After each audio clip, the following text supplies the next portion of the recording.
Now, it is the incredible story of a businessman from North London who saved 669 children from the Nazis. Sir Nicholas Winton helped organise the Kindertransport in 1939, bringing children to the UK, many of whom would never see their parents again. It's been turned into a new film, One Life, with Anthony Hopkins and Helena Bonham Carter.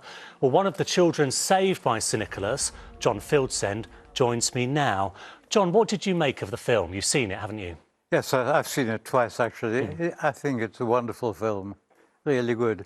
And Anthony Hopkins, I have to pinch myself that it isn't Nicky, because he is so like him in mannerism, looks and everything. And you knew Sir Nicholas so well. I knew him very well because after the Esther Rantzen show, where we all got to know who he was, I found I was living very near him. So we often met up in a pub or a restaurant, had a good time together. I'm sure you did. You mentioned Esther Rantzen's programme. Of course, for many of us, that is how we were introduced to Sir Nicholas's work. It was that amazing clip from That's Life in the late 80s, where he was surprised by all the children that were in the audience with him. Yeah. Let's have a quick look at it.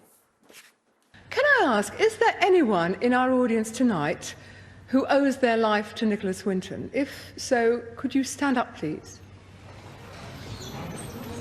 Mr. Winton, would you like to turn round? It's an absolutely electrifying moment, and you were there in the studio, weren't you, John? I was there in the studio. It was quite electrifying, but I'd got to know Esther a little bit because there was a bit of preparation, and actually there were two That's Life shows which got coalesced into one. On the first one, she showed some travel documents, and my travel document was on for about half a second, and somebody watching, a friend of mine watching, recognized it. Otherwise, I wouldn't have known anything about it because I didn't always watch the program. Oh, wow. And then she rang me and invited me onto the second program. Because the extraordinary thing about Sir Nicholas was that he didn't really talk about it during his life, did he? So actually, it was quite a shock to the people who knew him when they saw that program. Yes, I think there's a bit of uncertainty or a bit of vagueness publicised about not telling his family.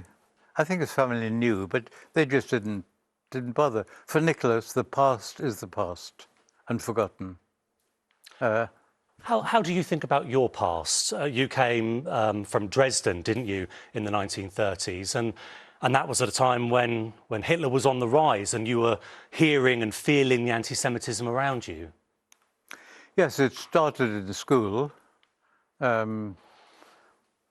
Most English schools have anti-bullying policies. German schools had bullying policies for Jewish children. And my brother, I came with my brother, and we were bullied in school, we were bullied after school. My father was well integrated into Dresden society. He thought we were safe until his best friend joined the SS. And then we fled from Dresden to my mother's parents' home in Witkov in Czechoslovakia. And we were safe there until Chamberlain gave Czechoslovakia to the Nazis. And Sir Nicholas Winton saved your life, and you lost both your parents, didn't you?